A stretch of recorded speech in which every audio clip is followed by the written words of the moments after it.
고고도 미사일 방어체계인 사드 배치로 인해 동북아 정세는 많은 혼란이 야기되었다.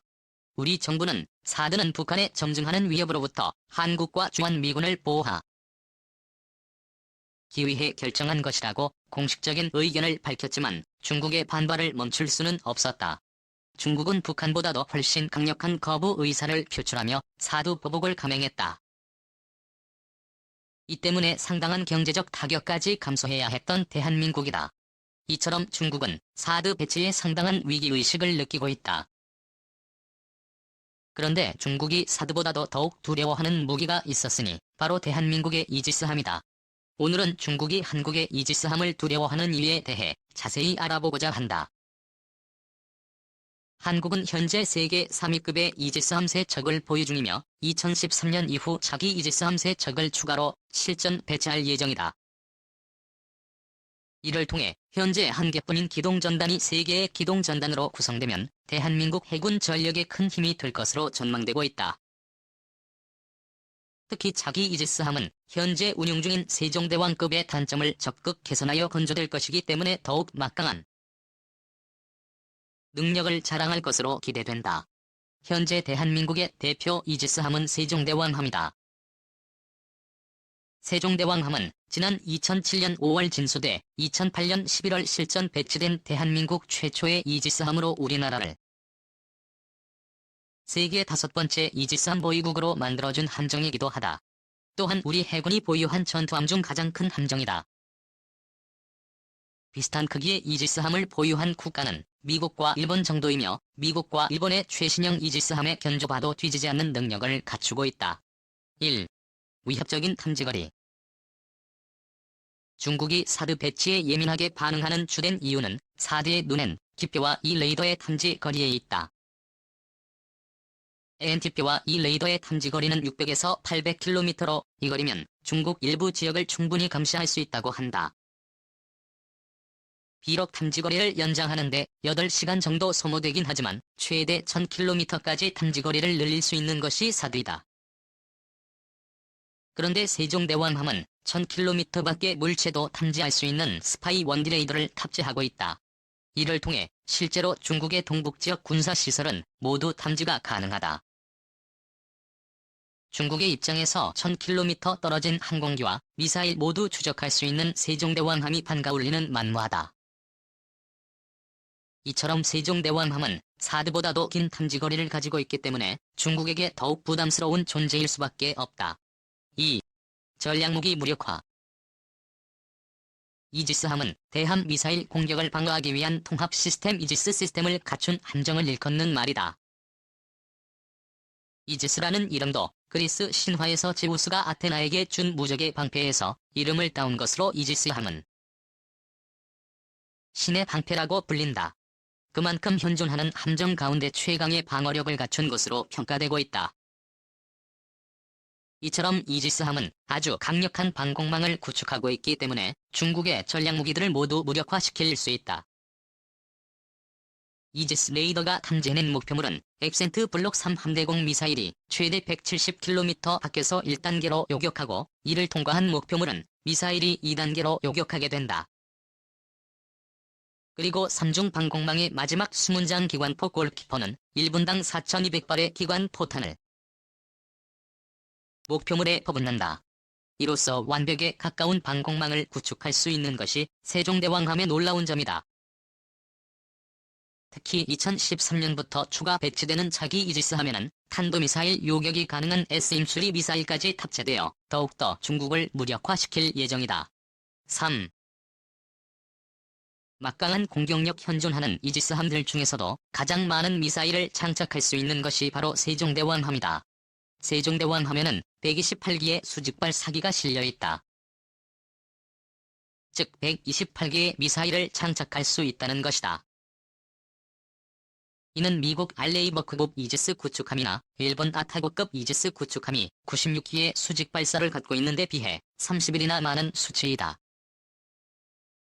KBL의 한국형 수직발사 체계는 중국을 두려움에 떨게 할 전략무기까지 장착되어 있다.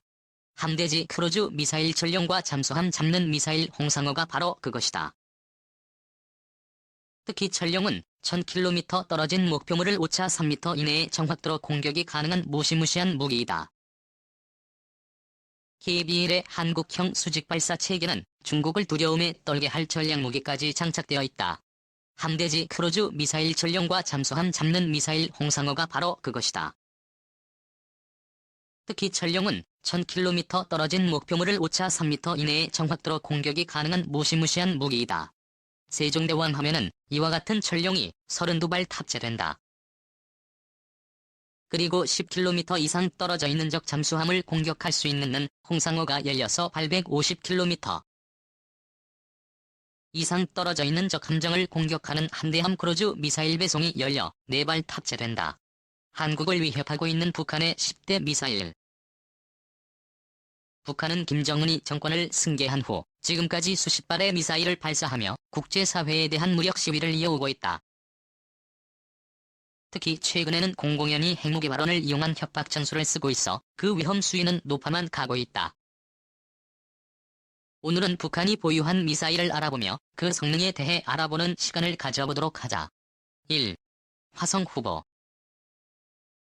북한은 1960년대부터 거의 20여 년간 탄도미사일 확보에 노력해왔으나 소련의 기술 이전 거부와 중국과의 공동 개발이 무산되어 그 뜻을 이루지 못해왔었다. 1980년대 초까지 북한이 보유한 지대지 로켓은 소련제 프로그 지대지 로켓이 전부였다. 결국 1981년 북한은 이집트와 탄도미사일 개발 협력에 관한 협정을 체결하게 되고 당시 이집트가 보유하고 있던 소련제 스커드 B형 탄도미사일을 손에 넣어 이를 역설계해 1984년부터 스커드 B형 탄도미사일을 모방 생산하는 데 성공한다.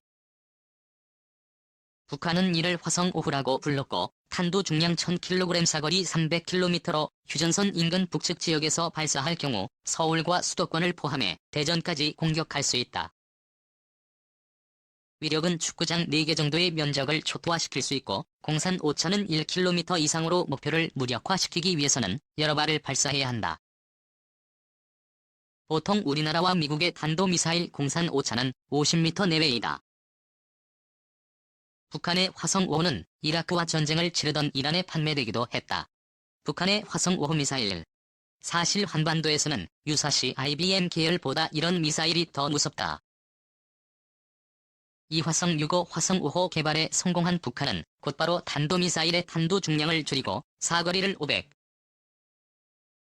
500km로 연장한 스커드스용인 화성 6호를 개발하는 데 성공한다. 이 무렵부터 북한의 탄도미사일 기술은 일취월장하게 된다. 더욱이 1992년에 이란 및 시리아의 화성 300여 기를 판매하며 이들 나라와 매우 끈끈한 관계를 이어오고 있다. 특히 이란 이라크 전쟁으로 시작된 북한과 이란의 탄도미사일 커넥션은 오늘날까지 이어지고 있으며 양국은 각종 탄도미사일을 공동 개발하고 있는 것으로 여겨지고 있다. 북한의 화성 6호. 한반도 전역이 사정권에 들어온다. 3노동 1호. 1990년대에 들어 북한은 화성 5호와 6호 개발로 축적된 기술을 바탕으로 사거리 1000에서 1300km에 달하는 중거리 탄도미사일 노동 1호를 개발하는 데 성공한다. 사정거리 1000km는 우리나라는 물론 북한에서 발사하여 일본 본토 안에 있는 제1미군기 지와 중국의 베이징, 상하이, 난징을 비롯하여 러시아의 하바롭스크 등의 주요 전략 목표를 모두 공격할 수 있는 거리이다. 북한에서는 화성 7호라고 불리는 노동 1호 탄도미사일은 일단 액체 추진 방식을 사용하고 있으며 탄두 무게는 700kg 이상으로 추정되고 있다. 이는 축구장 한 개 반을 초토화시킬 수 있는 위력이나 공산 오차가 무려 4km에 이른다. 1990년 5월에 미군 정찰위성에 의해 처음 발견되었으며 1993년 시험 발사 10분 혼실을 향해 발사되었다. 비록 미사일은 동해상에 떨어졌지만 일본 열도를 긴장시키기에 충분했다. 노동이라는 이름은 미국 국방성이 북한의 미사일 기지가 있는 동해안의 노동의 지명에서 나온 코드명이다. 북한에서는 화성 7호로 불리는 노동 1호 미사일. 파키스탄이나 이란도 밀접히 연결되어 있는 미사일이다. 대포동 1호.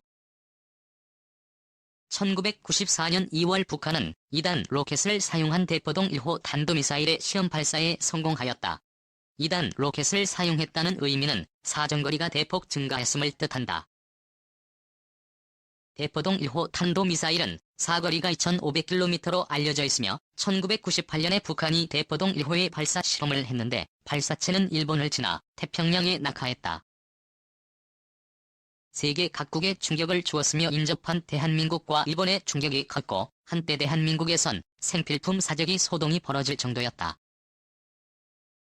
다만 미정부 당국이 파악한 대포동 1호의 공산 오차는 수키M에 달해 전략무기가 아닌 테러무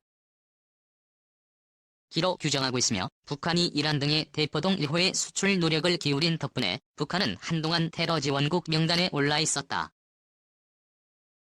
문제는 약 1톤의 탄두를 장착할 수 있기 때문에 핵탄두의 소형화에 성공할 경우 핵탄두 장착이 가능하다는 점이다.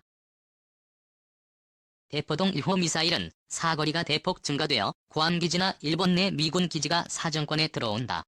또 대포동 1호의 크기를 대폭 확장한 사거리 연장개량형 탄도탄이다.